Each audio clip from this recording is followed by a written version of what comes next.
You're now watching Wayback Wednesday, sponsored by Floors Glass and Mirror Company, servicing the area since 1977 with residential and commercial work.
Wayback Wednesday. I'm your host, Randy Adcox. So glad you could join us tonight.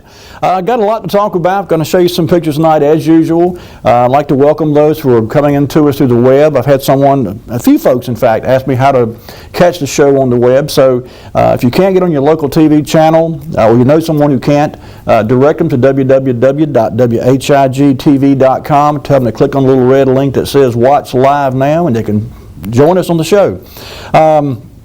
We're going to show you some pictures I said earlier, and we're going to talk about some things we talked about a week or two ago. We're going to go back and revisit some of these old topics. But I wanted to put out a couple of announcements. Number one, for those that watch the show every week, you know we're live on Wednesday night, and we're live on only Wednesday night. The show does replay, I think, on Friday night, Saturday afternoon, Sunday afternoon. And so we're going to see if we can figure out some way maybe to get a crawling banner across the bottom or something that says, hey, this is a rerun, or you're watching a replay of the original. But today, by the way, is Wednesday, January the 27th, 2021. We are live. It is Wednesday. So if you're watching this on any time other than Wednesday, January 27th, you're watching a replay.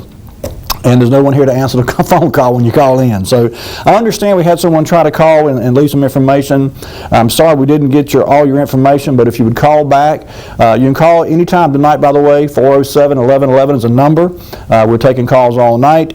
And you can get me at 883-1123 on my cell, or you can email me at randy@csorm.com. Always glad to hear from you. And I've said before, one of the things about this show that I enjoy so much is hearing and talking with the viewers. It really warms my heart to know that you guys enjoy the show and that you watch it each week. And so I thank you for your contributions to the show and for your viewership each week. I mentioned an announcement I wanted to get out tonight. Some of you may have seen something. This has been mentioned on WRL TV. It's been in the Rocky Mount paper. But next Saturday, not this coming Saturday, but next Saturday, February the 6th, from 9 a.m. to 3 p.m., there's a really great effort underway, and I wish I didn't have to work. I've got a job schedule to do that's going to unfortunately make me unable to attend this event. But the Unity Cemetery, some of you know about the Unity Cemetery, and some of you may not. It's a huge, I think like 1,500 acres, but it's over on the corner of East Holly Street and East Grand Avenue. There's a big intersection over there where McDonald's and Hardee's, and if you know that area, you know what I'm talking about. But this was a very prominent African-American cemetery. There's some very prominent past Rocky Mountain dignitaries, if you will, that are buried there.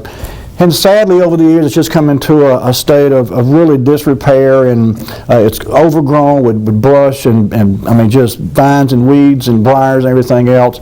And a couple of local guys, Tarek Pittman and Samuel Battle, have teamed up to get some people together, go out there and just clean that place up. It's so overgrown right now, you can't even, the people who have family members buried out there can't even walk through the cemetery and find their relatives' grave site. So this is a great effort, great cause. They're not asking for any money. They don't want anybody's money. They want some backbone. If you've got a chainsaw, If you've got some trash bags, if you've got just some time you want to come out, I heard a pitch Sam gave a couple days ago, said, look, if you ain't got but 15 minutes, come out and give us 15 minutes. But this is a great cause. I learned something myself. I grew up hearing about the Weeks Armstrong project here in Rocky Mount. As anyone from here knows, for many, many years, it provided a home for a lot of people in Rocky Mount. And I always assumed that there was two people, his name for two people, Mr. Weeks and a Mr. Armstrong. Lo and behold, Weeks Armstrong was one gentleman, and he's buried out here at Unity Cemetery. And he's just one. There are sports figures, there are political figures. Just a lot of Rocky Mount history is buried out there. It's a shame that it's gotten to the state that it has. But if you're not doing anything next Saturday, February 6th, from 9 to 3 in the afternoon, go out and give them a hand. If my schedule changes and I can get out there, I plan to go myself. But as I said, right now I'm scheduled to work, and so I probably won't be able to get out there. But this is a very worthwhile cause, and I tip my hat to Tarek Putman and Samuel Battle for heading this operation up and doing something really worthwhile for the community. So, way to go, guys. Okay, I'll tell you what let's do. We'll jump right into the picture, but before we get to this very first picture, I just want to mention something for you, the viewers, to be thinking about, and I'll take your calls on this. I was talking with Eric Dawson a few days ago. We got talking about, the old images that we've looked at week after week on this show from Rocky Mountain Mills and that area down there. If you recall, all these images always show one bridge going over Tar River, and that's the Falls Road Bridge. The first bridge was built in the late 1800s. It was rebuilt a couple of times, and it dawned on me that I had not seen any pictures of the Peachtree Road or Peachtree Street Bridge and any of the pictures that I had looked at from way back. And that got me thinking, when was that bridge built? And I seem to recall it being there when I was a kid or a teenager, but I wouldn't bet money on that. So anyway, I started hunting this week, trying to see if I could find out when that bridge was erected. I seem to recall it being damaged during Hurricane Floyd. And again, I'm talking about the bridge that spans from Peachtree Street over, not the one on Falls Road there by the mill. So anyway, I found this map during the research for the night show. Lee, go ahead and put this first picture up. This is a map from 1917. And there's a couple of interesting aspects I want to pull your attention to about this map. Number one, if you look just about dead center of the picture, running diagonally from the upper left to the bottom right is Falls Road. And crossing over Falls Road, there's Ridge Street. The next street kind of caught me off guard for a minute, because if you'll notice there in the pink on the left-hand side of Falls Road is identified as West Cedar Street. On the right-hand side of Falls Road, it's Spring Street. I never knew that Spring Street used to be two different streets. Now, I went and did some looking later on in the 1952 city directory, and by that time there was no Cedar Street there. It was just West Spring Street. So anyway, Falls Road continues north by and goes by, of course, Elm Street.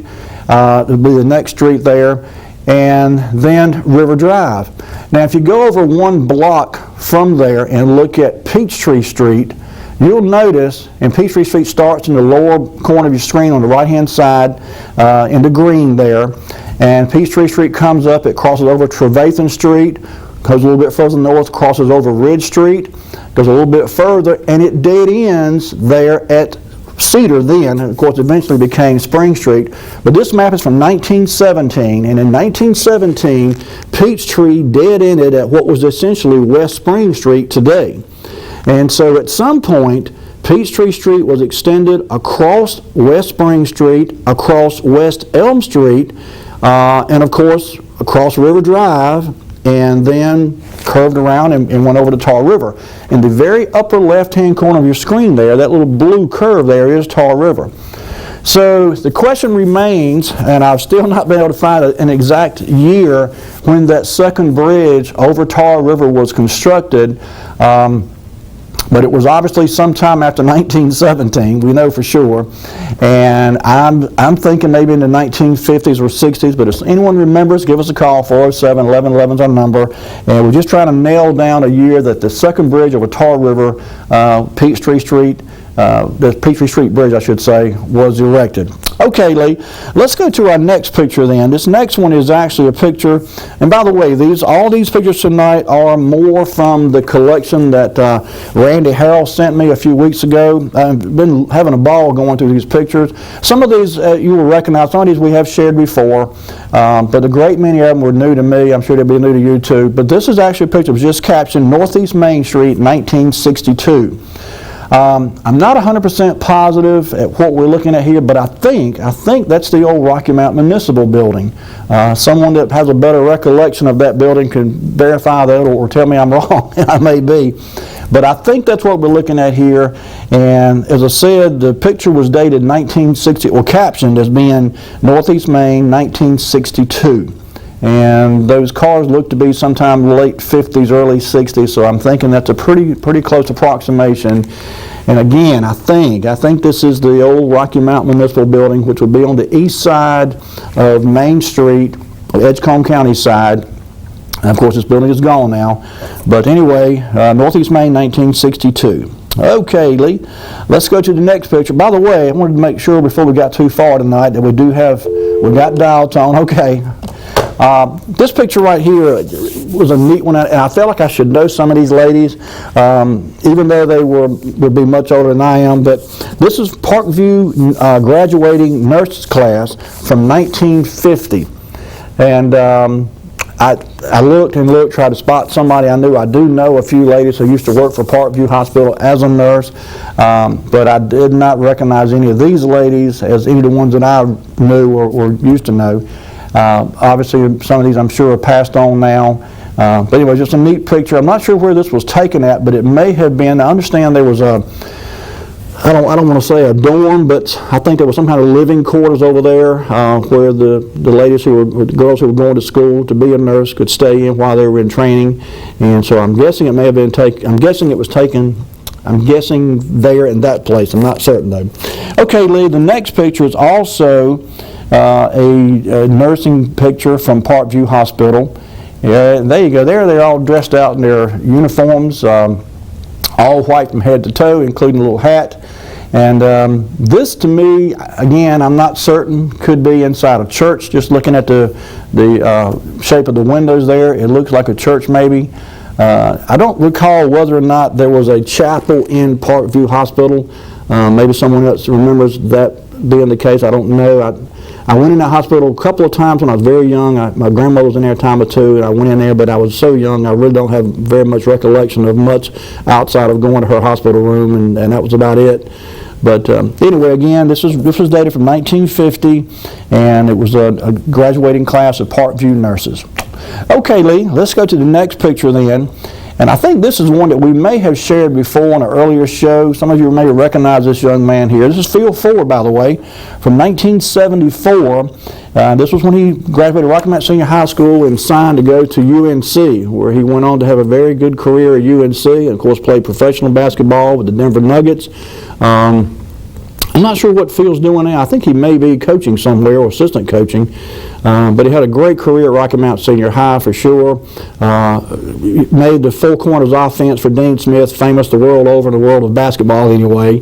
And again, went on to play pro ball too. So anyway, Phil Ford, 1974, Rocky Mount Senior High graduate there.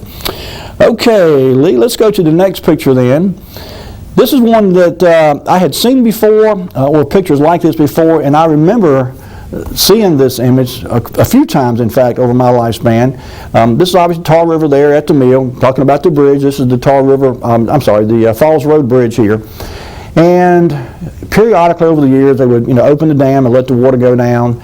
And it used to be a treat for me to get down there and walk amongst the rocks and see how the river was originally before it was dammed up. And and once the water goes down, let's go to the next picture before I go any further, because this next picture has a lot of history too. If you look closely, you can actually see, a lot of folks don't realize that there's been more than one dam across the Tar River at this location. there was at least a couple of wooden dams, and there's remnants of those to this day, I would imagine. When I was a child, I remember seeing when they would open the gates and let the river go down. I remember seeing just about middle way of your picture, you can see some wooden structure there now.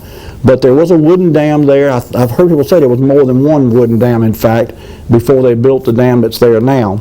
But over the years, I've seen this many times, and it's always strange to see in one sense, but interesting nonetheless. So this is Tar River at the dam by Rocky Mountain Mills. By the way, both of these pictures were dated as 1968, so not terribly long ago, but interesting to look at nonetheless.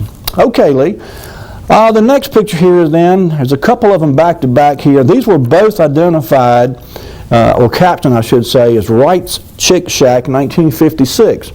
For those of you that remember, Wright's Chick Shack was over on, it was at Raleigh Road, down near the end of Gray Street, I think it was. I want to say, I remember hearing that Angela Bryant's family, many of them know Miss Bryant, was a former Rocky Mountain City Council member, one of the state legislature as elected representative. But I think her family had something to do with this business originally, this building. But it's got a lot of history. I'm not sure when this building was built, but it's been around many, many years, and there's been a lot of different things in it. The next picture, Lee, is just a newer, not a newer, but another angle of it. And this is what I remembered as Wright's Chick Shack. And used to be a really hopping place. I never went inside when it was a restaurant. Many years later, I had to do some work in this building for one of the later tenants. And I didn't get a chance to see very much of it then. By that time, it had long since been closed up as a restaurant. There was an office in there then. But anyway, neat old building. Okay, Lee, let's go to this next picture here. This next one is actually from 1968. And this is a group of World War I veterans that gathered out at Sunset Park for a group picture. Obviously, I'm guessing these are their family members here. Not all of these folks were World War I veterans. I see some young kids in there and some ladies too. But you can tell some of the older gentlemen in the picture. But I believe this was the pavilion at the northernmost end of Sunset Park there by the river. But it was just captioned as World War II Veterans, Sunset Park, 1968. So I dare say that these gentlemen probably didn't get a chance to gather for too many more pictures. By this time, they would have all probably been in their 70s, some in their 80s, and I'm sure that they probably passed on not too long after this. I'll tell you what, Lee, bring it back to me. We've got another segment of pictures to go into that are kind of a grouping that I'd like to kind of cover those all at one time. So this would be a great time to take a first commercial break. Folks, if you got to get yourselves a snacky poo or make a bathroom break or any other kind of business, go ahead and take care of those things. And hurry on back. We got more Wayback Wednesday, more pictures to share with you in just a few minutes.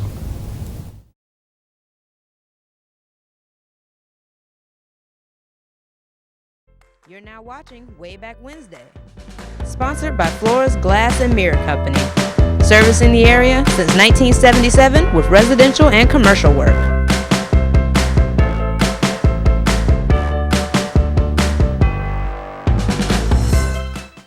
I'm Daniel Moss, owner of Cornstalk Funeral Home, and I'd like to invite you and your family to give our family an opportunity to serve you in your time of need.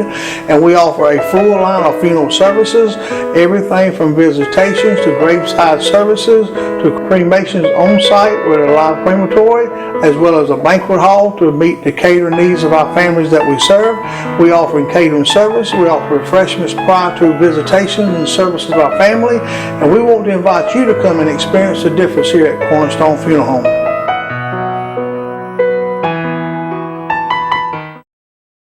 When faced with special care needs for elderly or disabled loved ones, families want compassionate, comforting care.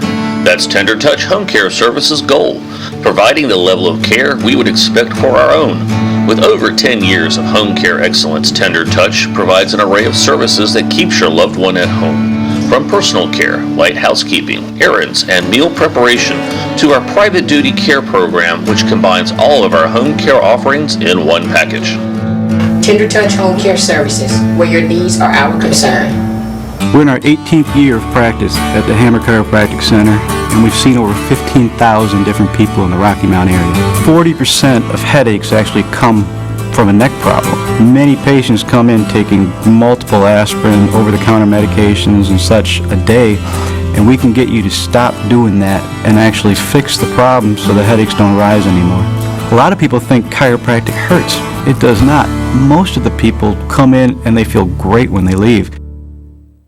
You're now watching Wayback Wednesday, sponsored by Flores Glass and Mirror Company, servicing the area since 1977 with residential and commercial work.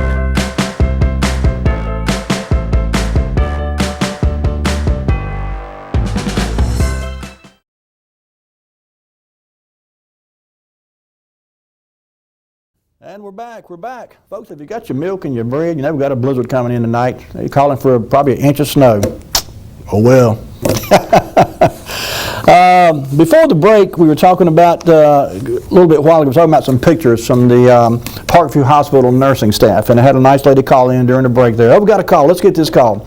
Hello, caller. You're on the air. Hello, Mr. Dawson. All right. Yes, sir. You there? All right, yeah, I'm here. Okay. When you're showing that picture in the late 60s about down at Sunset, northern end of Sunset Park, that was about the time that there was a very serious drought. They had been trying to get a bond floated to get the river dammed up and the reservoir built out there in Nash County. Mm-hmm. It never happened until the river dried up, and it was somewhere, I think, around 1967. The water department had to place diesel pumps down there just upstream from the Rocky Mountain Mills Dam to pump water, raw water from the river back up to the water plant there near across the street from where Chico's Mexican Restaurant currently is at. Right, I remember that. Mm-hmm. That you were less than 10 years old. No, I'm saying I remember when the water treatment plant was there. Oh, I'm talking about when, but the new dam and the new reservoir out there in Nash County didn't come about until industry had to stop using water. It was a really dire time for water needs in Rocky Mount, and then that place out there where the dam and the new reservoir is, that didn't ever come into play until about 1971. I think you're exactly right. I seem to recall seeing a picture with dated 71 or 72 when construction started. At the time, Nash General Hospital came online and Parkview Hospital closed. There was all kinds of major things that occurred in Rocky Mount in by 1971. They buried a 36-inch ductile iron pipe from out there where the reservoir is at the new water plant to connect it to the old water plant there at Chico's. It was a major event, and everybody liked to run out of water. They were having to dry clean themselves because they couldn't get any water. Do you understand what I'm saying? I think I do. They were running out of water. They couldn't hardly find a drink. Wow. All right. Sounds terrible. Okay, buddy, thank you. Have a good night. Okay. During the break a while ago, by the way, I had a nice lady call in, and she kind of put a little more context to the picture I showed earlier from the nurses. The nurses' dorm, if you want to call it that, was in fact across the street there from Parkview, kind of catty corners across. There were beside where the old Thompson Pharmacy used to be, on the opposite end where it was Phillips Body Shop on one end there at the Y at Falls Road and Church Street, and then there was Thompson Thompson Pharmacy, and then the dorm for the nursing students. And so the lady said she remembered that, and the more she talked, I seem to have a recollection of that building too. So thanks, man, for calling and sharing that with us. All right then, so this next series of pictures, they're very similar, but there was about 6 or 7 of them, and I got a kick out of looking at them all because I had some very fond memories of the old Rocky Mount Airport over on Church Street. So Lee, let's take it away. Let's go to our next picture. This is from 1961. And all of these, in fact, well, I take that back. Some data as late as 1966, but this one is 1961. If you see anybody you recognize, give us a call, 407-1111. You know, I've said before, some of my fondest memories on Sunday afternoon was riding out to the airport and sitting there and watching the planes take off and land. I have a very vivid memory of my grandparents going up to New York to visit my uncle, who was in the Air Force at the time and stationed up there somewhere. And so when they came back, they flew in on Piedmont Airlines, and we went to pick them up. But many times we'd go out there and sit in the car and go get a hot dog or a Pepsi Cola or whatever on the little grill out there, and come back to the car and sit and watch the planes take off and land. Big time, big fun at the Rocky Mount Municipal Airport out there on Church Street. So this was 1961. It said these the first couple of them are 1961. So go ahead and lead to that next one. These are all very similar. I think it's an old DC-3 maybe, I think what that airplane was. Here's a terminal here. And again, this was all, this whole group of pictures from the 1960s. This was 1961 here. And I'll leave you go to the next one, because the next is about 3 or 4, maybe 5 here that are actually from 1962, but they're all taken the same. There you go, there's another picture of the one of Piedmont's planes there, taxiing out, ready to go take off, I guess. And there you go, there's another one. And I would venture to say probably all these planes have been retired now, though occasionally you'll see one that have been redeployed and used as an old cargo plane or something like that. Some of these planes are still flying, but they're really old. Some of these planes are 60, 70 years old now. So they've been rebuilt from the inside out many times over, I'm sure. I'd like to know who that stewardess was there. I'm sure she had an interesting job.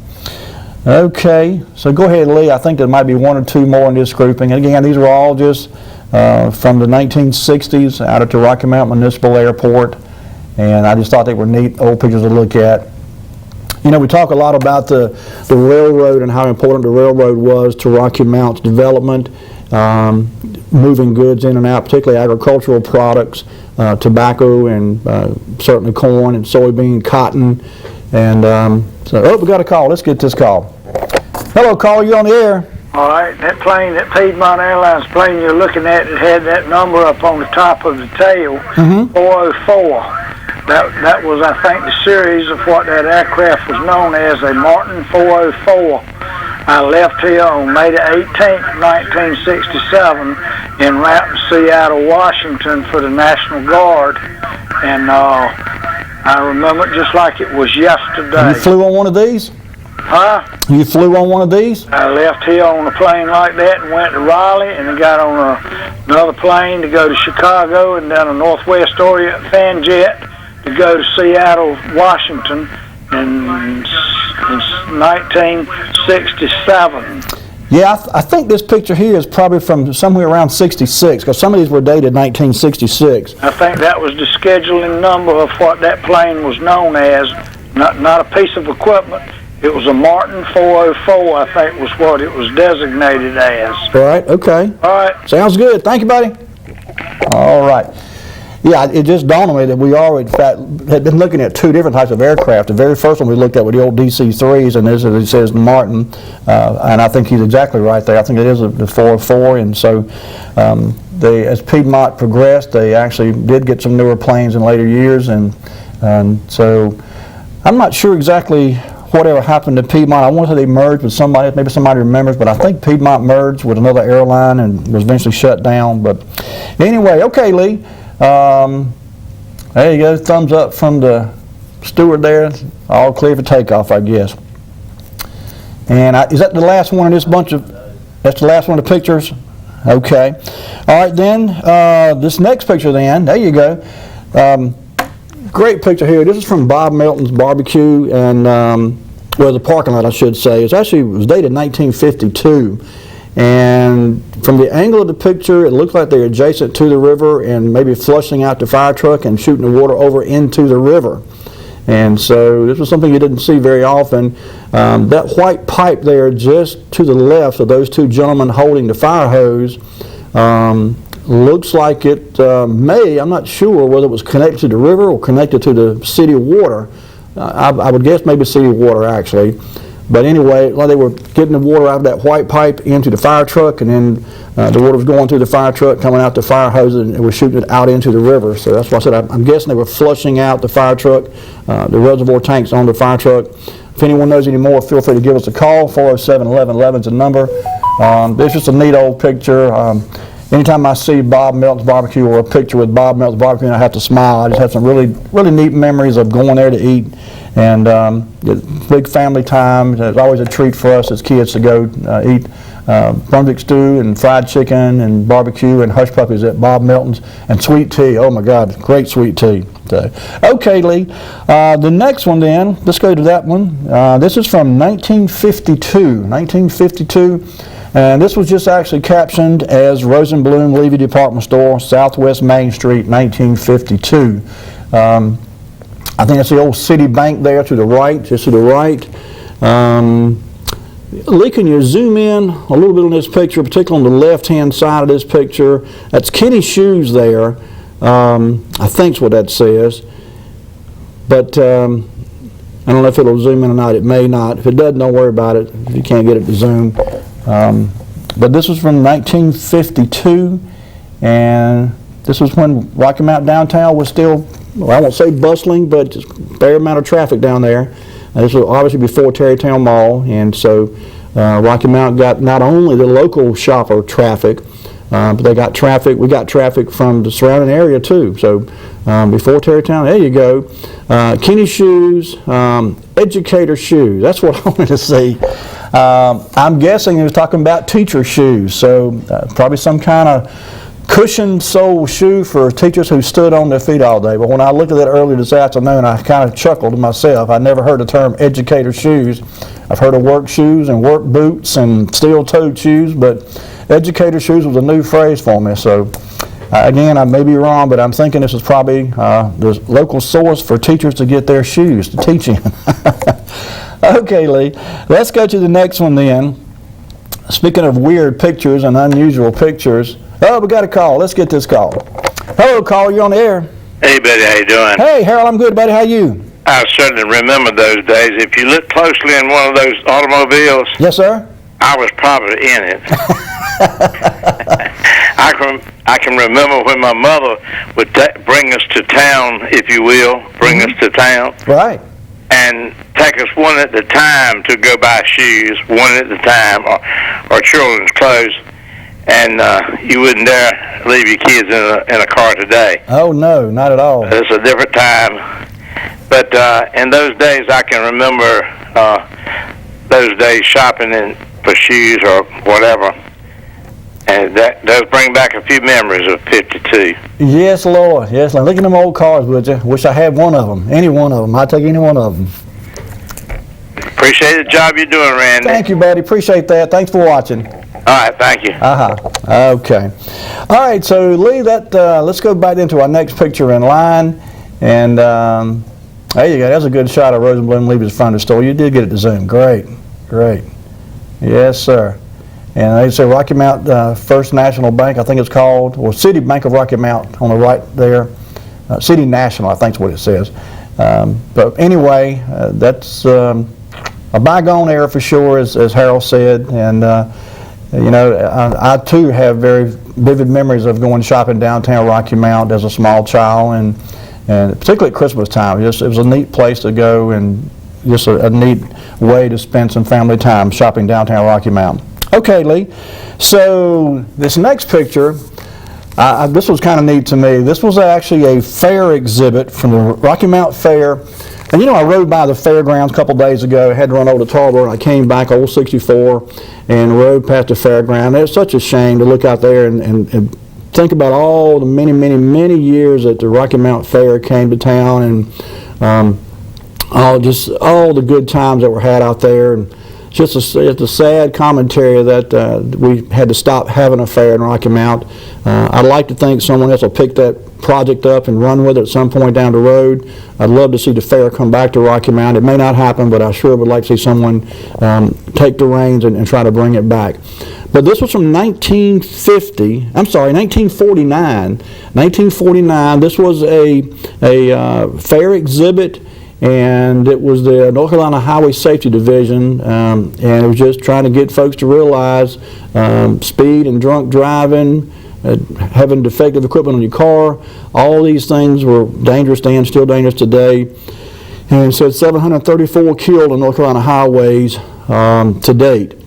And this was, I'm not exactly sure where this would have been in the fair, but it was just captioned as, as the Rocky Mount Fair Exhibit 1949. So, okay, Lee, let's go to the next picture then. And this next picture, this was a really neat picture. I could just envision this thing on a huge frame hanging on the wall somewhere. Obviously, this is a nighttime photograph across the city lake, looking at the old power plant down there at the city lake, and you can see the Christmas tree there, the reflection in the water of the lights from the plant over there. Just a really, really neat old photograph. And I actually, you know what, I think I'm looking across, I may be wrong there, that's either the water treatment plant across Sunset or the power plant. It's kind of hard to have from this angle at night. Maybe someone else can clarify that for me. When I first looked at it, I thought it was there on the Tar River, that plant there, but it could be the one that's across Sunset there, the water treatment plant.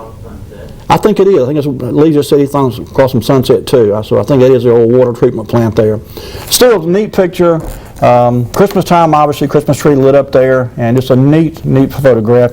And you know, you've heard me say before, these pictures, and this is probably another one taken by the Charlie Killebrew or Bugs Barons, I'm not sure which, but you know, some of these pictures are 60, 70 years old, and the clarity and the quality is just phenomenal to be as old as these pictures are. But, okay, Lee, let's go to the next one then, if you would.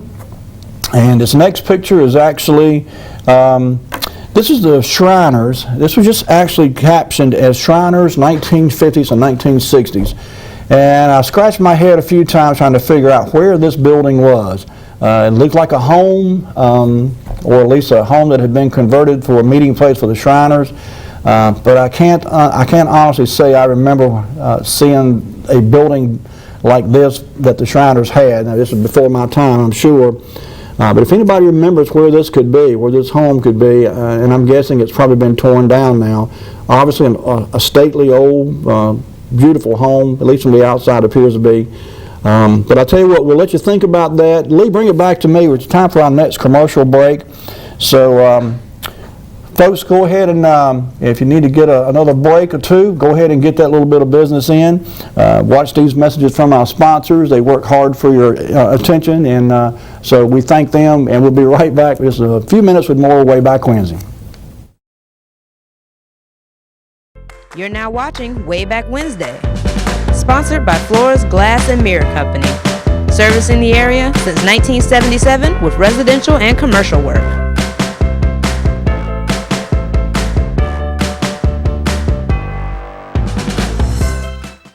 I'm Daniel Moss, owner of Cornstalk Funeral Home, and I'd like to invite you and your family to give our family an opportunity to serve you in your time of need. And we offer a full line of funeral services, everything from visitations to graveside services to cremations on site with a live crematory, as well as a banquet hall to meet the catering needs of our families that we serve. We offer catering service. We offer refreshments prior to visitations and services of our family, and we want to invite you to come and experience the difference here at Cornstalk Funeral Home.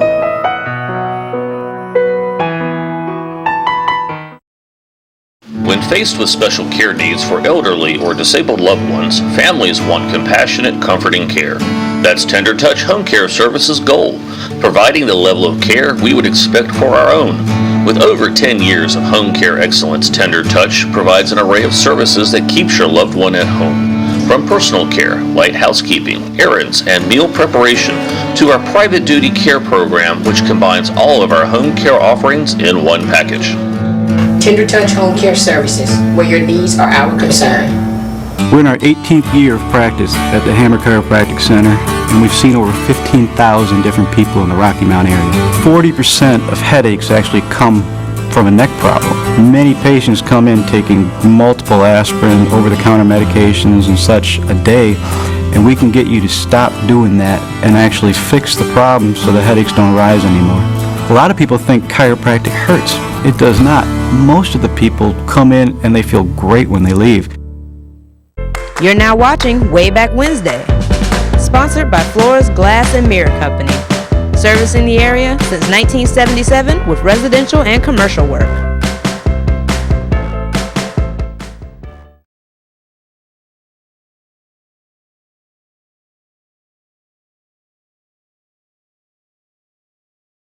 And we're back. Folks, for just tuning in, you're watching Wayback Wednesday. I'm your host, Randy Adcox. I want to clarify something I said earlier. I misspoke, and we had a nice caller just call in and ask me, she said, did you misspeak? And actually, I did. At the top of the show, I was talking about the Unity Cemetery. And again, great cause. There's some very notable, very prestigious former Rocky Mount citizens buried out there, and there's a group trying to get out there and get it cleaned up next Saturday, February the 6th. It is a large cemetery. It's 15 acres. I think I said 1,500 earlier, so I misspoke. It's not that big. It's 15 acres, roughly. But anyway, they're looking for volunteers. They don't want any money. If you've got a chainsaw and some gas, bring it. That'd be great. But they're really looking for folks to go out there and help kind of clean things up. There could be, in fact, I saw a video today. Sam Battle was out there with a couple guys, and they had some chainsaws. They kind of got an early start cutting down some trees and stuff. But it's just so overgrown out there, it's almost impossible to make your way through the cemetery and for the relatives of the ones buried out there to find their relatives' graves. So it's a very worthwhile effort and cause out there. So if you can get out there and lend them a hand, I'd appreciate it. I would too. Thanks again. Okay, Lee, let's jump back into our pictures then. This next series is about 5 or 6 here, and these were all just captioned the same thing as being Davenport Motor Company, 1950s and 1960s. And some of these I have seen before. I've got some of these same pictures, but again, when I was going through the collection tonight that Randy had sent me, I just pulled a handful of these because I thought it was just neat old pictures. This looks to be in the office, and of course this is when they were over. I think this is over on the Church Street location, though. If you remember from previous shows, they had been at least one other location over off Washington Street for a while there. And so I'm not sure that this picture might not have been from that Washington Street location. But in any case, I know some of the later pictures are from the Church Street location. So there's an old safe there. You can see the lady's got the safe open. And she's probably counting Mr. Davenport's money, get ready to put it in the safe and close it up. But anyway, okay, Lee, let's go to the next one then. There you go. There's a Church Street location. And again, these were all captioned 1950s, 1960s. And when I was a kid, this was where Davenport was. I remember riding by here many times. In later years, when I used to work for a couple different auto parts stores and would have to make deliveries on occasion, I actually delivered parts here. And of course, at one time I worked at Davis Company Auto Parts, which was right down the street from this building, and they would come pick up parts from us. So very familiar with this building. Many of you know probably Mr. Grover Nelms. I don't know if he still does or not. Grover had a tax office for a number of years around the back side of this showroom. If you go all the way around to the other side or to the left of the picture, around the side of the building, Grover had his little tax office in there. He may still be there. I've not seen Grover in many years. But I don't know if anyone's in this building now. I think there's been a couple different people run some independent garages in and out of there, but I think the building may be empty now. But anyway, Davenport Motor Company from the 1950s, and this picture here, great example of the cars that he had for sale during that time frame. Okay, Lee, let's go to the next picture then. And there you go. There's one from the inside the showroom. I'm not sure. I've zoomed in on one of these things earlier, and I think it may have been this one. I think this might have been someone who's better with old cars than I am, maybe could verify, I'm sure, but I want to say this was the Pontiac Chieftain, maybe. Looks like it probably, I don't know, 51, 52, somewhere along in there. Great old car. Certainly better built than anything you buy today. And look at the chrome on the front of that thing. The bumper, the fancy work inside, the grille, the headlights, the big V in the center of the hood there. 500 pounds of chrome on this car all the way around front and back. Probably more than that. But anyway, you don't see this kind of chrome on cars today, sadly. But anyway, neat old car, neat old picture. Davenport Motor Company from the 1950s. Okay, Lee, let's go to the next one then. I think there's, like I say, 1, 2, 3, 4, 5, 6 in this segment. Oh, we got a call. Let's get this call. Hello, caller. You're on the air. What you're looking at there is, in fact, a Cadillac. Oh, is it? Okay. It is indeed. In fact, my father had one exactly like it. No kidding. If the picture were in color, I'd be willing to bet that it was, in fact, that same color. I think that's somewhere in the neighborhood of about a 54. Okay. Perhaps 53 or a 54. That's in fact indeed a Cadillac. I know because my dad had one just like it. Well, you know, I can tell now if you say that, the little emblem above the V there, it looks like the Cadillac emblem. I was trying to read the label on the side, and it probably does say Cadillac, and I could make out a C and thought maybe it was a Chieftain, but you're exactly right. Thanks for calling and clarifying it for me. You have a great evening. Thank you, sir. You too. All righty. Okay, then. So let's go ahead through the next picture, Lee.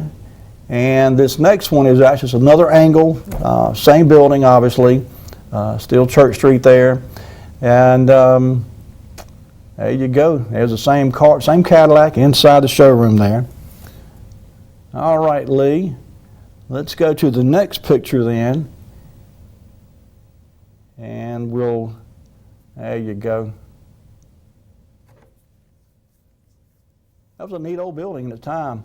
There you go. Pontiac Cadillac, good used cars.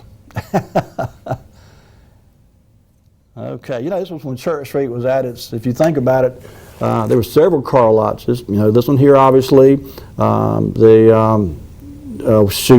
Motors, a little ways down the street, a little further north than this. Don Bullock Chevrolet, a little bit further north than that. The Dodge place, a little bit further north than that. So Church Street, back in the 50s and 60s, all your car dealerships were up there. If you remember from a couple of weeks ago on the prior show, we showed where the old Friar Volkswagen was up there, where Wholesale Paint Center is now. Across the street from that would have been the Studebaker dealership. I forgot about Chipley Lincoln Mercury. They're on Church Street too. So within a 4 or 5 block radius there, maybe 6 or 7 blocks actually, there were several car lots there. Oh, we got a call. Let's get this call. Hello, caller. You on the air? Can you hear me? Yes, sir. Got you. All right. The picture you were just showing of that Cadillac automobile. Yeah. You didn't never denote exactly what year model it was, but Hank Williams Sr. was found dead in a 1953 Cadillac convertible automobile on New Year's Day in 1953. He was on his way to Canton, Ohio to do a show, and he hired a teenage boy to drive him because weather circumstances wouldn't allow him to be able to get a flight from there, we're in Nashville, I guess, to Ohio. And this 18-year-old boy, the boy's name was Michael Carr. He died in 2013. The man that was a teenage boy then driving that car, and the car that Hank Williams was found dead in on New Year's Day 1953 was Mr. Williams's car. Oh. And that's been a long time ago. And Eisenhower had just been elected to the White House, and Hank Williams Sr.'s death at the age of 29 years old was a big-time news event for him to be found dead in the back seat of his car in West Virginia. So now you say he was in a convertible, so I'm guessing he died of exposure to the cold? No, he was a liquor drinker. he was notorious for drinking a lot of liquor, and he didn't do any no-show. He had a notoriety of not doing much showing up, and he probably wanted to be down there in the car, and the boy that was driving the car for him was probably in the hotel, and when the guy went down there to find him and get started the next morning, he found Hank Williams in the back seat of that 1953 Cadillac, which would have been less than 3 or 4 months old, dead in the back seat of the car, probably from alcohol poisoning. Well, it'll get you. It'll get you. Okay, buddy. There's people that think they can drink all the liquor in 3 counties, and there's nobody ever been able to do it. No. All right, buddy. Thanks again. Have a good evening. Okay. All right, then. All right, Lee. Well, let's go then to the next picture. I think this next one is actually, there you go. This is the last one from this collection. This is obviously the repair shop, the garage in the back part of the dealership where they serviced and worked on the Pontiacs and Cadillacs, and Well, they had a pretty busy schedule that day. I see like 1, 2, 3, 4, 5, 6, 7, 8, 9, 10, maybe 11 or so cars in there. Okay. All right, Lee, let's go to the next one then. And this next picture was, I thought, a neat one because, frankly, I couldn't figure out where it was. There you go. Amaco service station. Maybe someone recognizes this. I declare I looked and scratched my head trying to figure out if this building is still in existence or where it was. I just don't remember an Amaco station looking like this. Again, it could have been torn down. I don't know for sure where it was. It was not captioned anything other than Amaco station 1950s. And so if anyone recognizes the building or remembers where there was an Amaco station like this, give us a call. 407-1111 is the number. I'd love to hear from you. Okay, if you remember too, a week or so ago we showed a picture of the Firestone store down there on the corner of Church Street and I think Nash Street. And we had a couple calls about it. We talked a little bit about that store. It's kind of directly across the street there from where Central Cafe is now. Years ago, of course, it was a Duchess restaurant. But anyway, that was where the Firestone store was, and going through these pictures that Randy Herr had sent me, I've come across this next picture. You can go ahead and lead to the next picture. And this was actually taken inside the Firestone store, that particular Firestone store, I'm sure. And I don't have a date here, but I'm guessing sometime, just looking at these washing machines and these appliances, probably sometime in the late 50s, possibly early 60s. But as you can see, Firestone sold everything from automotive equipment to washing machines and stoves and irons. There's a couple of propane tanks down there in the bottom of the photograph. Just a lot of neat things in there, and it was just kind of, there you go. Ringer washing machines there. It looks like a propane tank. We have some kind of heater on top of it there. Obviously some irons there, electric coffee maker there. If you ever think you'd go to the Firestone store and buy all these household items, but that's, it was pretty commonplace back in the day. I remember going in places like this that had, just a wide variety. Lots of electric stoves there too, which is something unusual, This looks to be maybe a little later than I was thinking. It could be early mid-60s even. But in any case, this was inside the Firestone store down there on Church Street, across from, and it looks tires in the background. So get your tires and your stove and your coffee maker all in the same shopping experience there in one place, your one-stop shop. There you go. Okay, Lee, let's go to the next one then.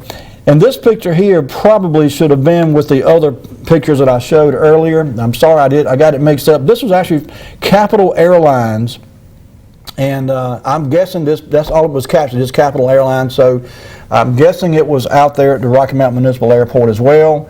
I can't say I remember Capital Airlines. That was a new one on me, and I don't recognize these folks in this picture here.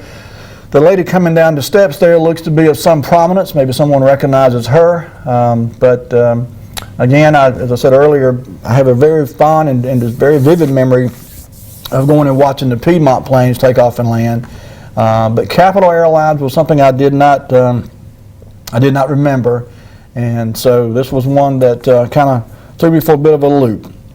Okay, Lee, let's go to the next picture then. And these are a couple of pictures back to back that I just thought were neat pictures. This was a TB drive, tuberculosis drive, I'm guessing. It was captioned TB drive. So, and it looks like, I'm guessing these are firemen. I think those are firemen's uniforms. But anyway, not sure exactly. Well, let me back up. This did have a caption of date 1951, not a date, but a year anyway, 1951. And there was actually two pictures in this grouping here. So you can go lead to the next picture. The next one was actually looks like a check maybe being presented for the total. It doesn't show what the total is, obviously, but these were both captioned as TB Drive 1951. So, and that's something you don't hear about much anymore, like polio and measles and rubella and rheumatoid fever, a lot of childhood illnesses that used to take out a lot of young people. Scarlet fever. I had scarlet fever myself as a child. But You don't hear about these diseases anymore. Oh, we got a call. Let's get this caller. Hello, caller. You're on the air. All right, that night service station you were just showing The Amaco? scenes back called the Amaco service stop. In the 1953 telephone directory was located at 821 North Church Street. Amaco service stop, 821 North Church Street. Okay. That would have been way up north there. Probably somewhere up there. Probably, it would have been before you crossed the Tar River Bridge there where Yep. the wholesale paint center is. Exactly. Yep. That's what I'm thinking. Somewhere in that neighborhood up there. All right. All right, buddy. Thank you. All right. Okay, Lee, we got time for one more maybe. I think we might, there you go. There's actually several in this grouping here, and we won't go through them and rest of them now. This was actually a parade. I'm not sure exactly when. Well, 1951. I'm not exactly sure whether it was a Christmas parade or some other parade, but there were several in this grouping. And we'll save those, the remainder of the picture, for the next week's show, folks. That's going, we'll run slam out of time again. There you go. I wanted to spend a little more time on these than we've got tonight because there's some great pictures of the background, some of the old buildings downtown Rocky Mount, and these were all captured as 1951. So I tell you what, Lee, bring it back to me. We'll save these. I'll put these on next week's show, and we will go into a little more detail on these because there's some neat old pictures here from 1951, the parade. So, folks, that's going to do it for us tonight. Have yourselves a great week. Take care of yourselves and be kind to each other, folks. We'll see you next week with more Wayback Wednesday. Good night. Wednesday, sponsored by Flora's Glass and Mirror Company, servicing the area since 1977 with residential and commercial work.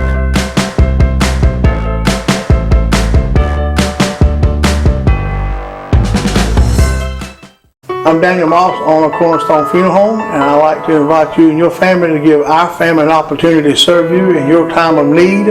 And we offer a full line of funeral services, everything from visitations to graveside services to cremations on site with a live crematory, as well as a banquet hall to meet the catering needs of our families that we serve. We offer catering service. We offer refreshments prior to visitations and services of our family, and we want to invite you to come and experience the difference here at Cornstalk Funeral Home.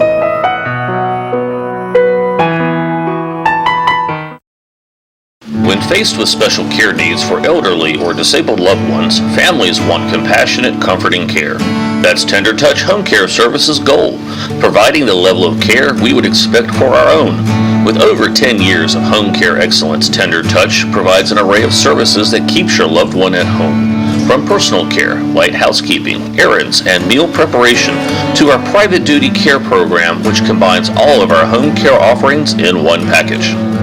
Tender Touch Home Care Services, where your needs are our concern. We're in our 18th year of practice at the Hammer Chiropractic Center, and we've seen over 15,000 different people in the Rocky Mount area. 40% of headaches actually come from a neck problem. Many patients come in taking multiple aspirin, over-the-counter medications and such a day, and we can get you to stop doing that and actually fix the problem so the headaches don't rise anymore. A lot of people think chiropractic hurts. It does not. Most of the people come in and they feel great when they leave. You're now